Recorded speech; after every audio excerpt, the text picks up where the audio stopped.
Hi friends, this is Laura with Potpourri of Life. I hope you are having a great day. Today I have put together a slideshow of the baby chickens through to where they are today. And in that slideshow you're going to see progression of our making our chicken coop and the enclosed play area. In it you'll also see our initial play area for them when they were little baby chicks. They were so cute with their fluffy little butts. They were adorable, and they're still beautiful. Now we do have a few, I won't go in there right now to video with the birds and stuff, because we have one that really likes me. She's gotten used to the fact that when I do hold her, I just kind of give her a little neck massage and stuff, and she just kind of almost goes to sleep, and she cuddles, and then she goes down and she's fine. But then we have one feisty little lady that she wants nothing to do with us. She wants to be in charge. And she shows that personality more so at night when we're trying to get them into the coop. But they're getting better about going in on their own. So it's progress. We try to have them in by 6:30, so once winter gets here, I don't have to worry about them too much. But I think chickens have a mind of their own, and they'll do what they'll do, and they will be fine. I guess I just kind of want to take good care of them. Now, in last night's video I had mentioned, and my husband was watching it, and he goes, no, that's not true. And what we're talking about is this is not the first time that we have had chickens. After we were married, we just reached our 42nd year of marriage, so 41 years we had chickens. And we were living in Maine. Might have been 41 and a half years, but we had moved up to Maine, and we ended up having chickens. Not 4 either, because in the town we were in, we could have as many as we wanted. So we had 25. We had 4 mallard ducks, which we bought to have as pets. Then we had some other white ducks, and we had 2 turkeys. And then later we ended up getting a goat who was very helpful at letting the chickens loose after we left for work. We would come home and we would have to recruit all the chickens to come in. And we were fortunate because the chickens we always had a count of 25 every night. So I think that we were pretty blessed on that. And we had them for eggs back then. And in retrospect, did I need 25 chickens? No. But, there's a lot of things I've learned over the years. But today, I would definitely go with 25 chickens if I had the opportunity and the space.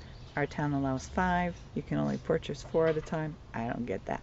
But so we have 4, and that's actually sufficient for us. And maybe later on down the road, when things change or if we move or whatever, we'll be able to acquire a few more. But and we would want ducks again. But when we were in Maine, we ended up having to leave because the job market wasn't, for us at that time, wasn't working out for us. So we ended up moving here to New Hampshire because my husband was in furniture manufacturing, and there just wasn't a lot up there. So he ended up getting a job down here. And then I later worked with him in the wood shop as well. And it was great. And that's where I ended up going into accounting, and I furthered my career differently than he did. But it was kind of nice because as we worked together, we worked great together. And we saved on gas because we drove in together. We only needed one vehicle. So, all in all, it was awesome. But now things have changed, years have gone by, but we now have these 4 chickens that are our responsibility. And but we have one that likes to cuddle and one that likes to run away. But the whole coop is now pretty much done. All we need to do now is add nesting beds, and we also we're not sure, we want to put an outside unit so that I can collect eggs on the outside, but we haven't decided how we're going to incorporate that. So right now we're just kind of taking a break from working on the chicken coop because it's all complete. they're safe. They have coverage over their play run area, so the hawks can't get in there, and there's hawks around, and so we're just like, we got to take care of this. I got to get a fake owl or something. And so they're doing really well. They keep growing.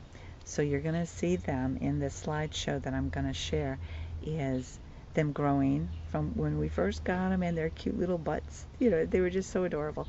And then inside, and then playing outdoors in their temporary run that we made for them, which they did feel rather claustrophobic, but they grew quickly. We have had the chicks for 6 weeks. So we estimate that they're about 10, 12 weeks old. So I don't know when they start laying. We hope that they will start laying before winter. And in the coop we have some lights, but we're not going to have them on 24/7.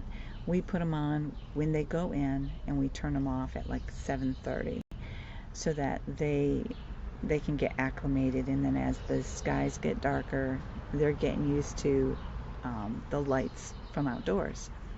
So, and you'll also see somebody commented when I posted the picture on Facebook that it looked like they had a little TV in there. It's a window that we found in our shed as cleaning things out, and I wanted a window in the coop so that they could get light in there. So my husband found this window. I said, that'll be perfect. It's not huge. It's about 10 by 15 or 10 by 12 or something like that. So it's perfect to bring in some light, and the light comes in from the, let's see, the south. Yeah, it comes in from the south a little bit. So they get a little bit of morning sunshine. We have trees in the yard, so they don't get brightness, but in the wintertime, it'll be great for them. And, okay, I could talk on and on about this, but the reason that I wanted to come on today is first correct my error of my ways. I did have chickens before. And sadly, we only had them for less than a year. So we couldn't have chickens. We're moving into an apartment. So we incorporated one of our neighbors, and we bartered, and they needed new layers.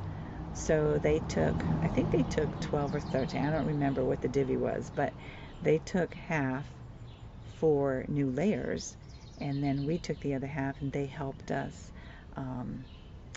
make meals out of them, let's say. The hardest ones for us to consume were the mallard ducks, because we didn't buy them to eat, and they're a very greasy type of bird. They were still good to consume, but those were the hard ones, because you buy chickens for certain things. Like these girls are for eggs, so we can name these gals, but we didn't name all the other chickens. We didn't name the turkeys, and one turkey got sick, so we had one left. And the neighbors that helped us with the chickens, we ended up having Thanksgiving. We came back up to Maine and had Thanksgiving dinner with them, and all we had left, we ended up selling our goat. That goat was letting the chickens out all the time anyway, so and all we had left was the pig, which, that's an interesting story of its own. My father had brought it up. He thought he was a funny man and said, well, you got a barn, what do you need? And the cow, I said, no, I don't want a cow.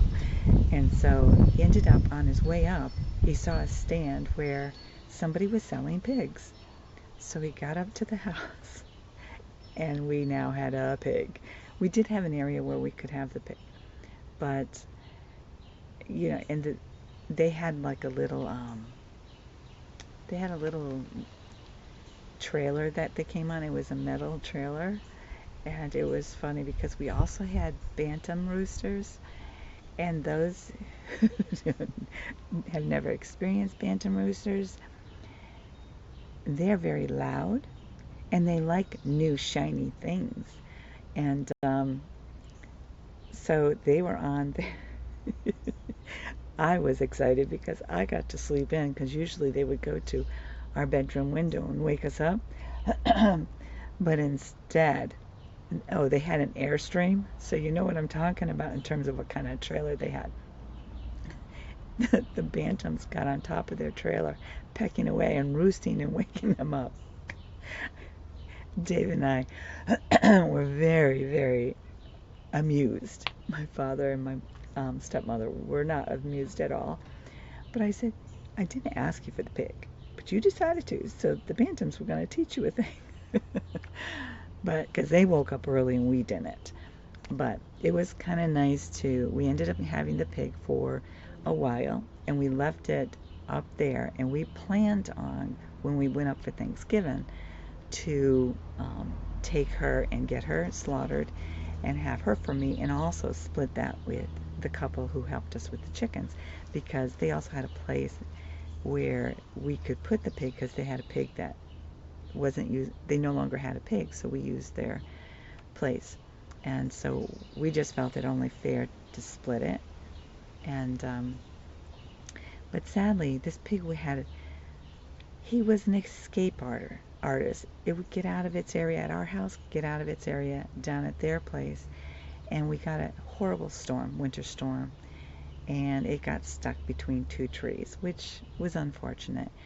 And I was heartbroken because it was like we planned on the meat, and you can't eat pork that has been frozen like that. It's not good. It's poisonous and all that. So we were all disappointed. But you know, when you have an animal that runs away like that, you got to really keep an eye on them. And we were always, in the morning, we'd be going after it. And when I got home from work, I'd get calls from people saying, Laura, your pig's loose. So it would be one of those things that I would have to carry a bucket of feed for my pig to follow me home. So that's some of my farm story from when we were younger. And it was good. Maybe I'll do a slideshow of my farm animals at some point. But so we did have chickens before. So I inadvertently told an untruth last night, which wasn't intentional. But my husband was cute, and he said, "You lied." And I said, "What?" And then I said, "Oh my, I did." So, but I hope you enjoy this slideshow. I hope that you're having a great day. And if nothing else, may your day be blessed. May you find something good in your day to smile about. Enjoy, and God bless.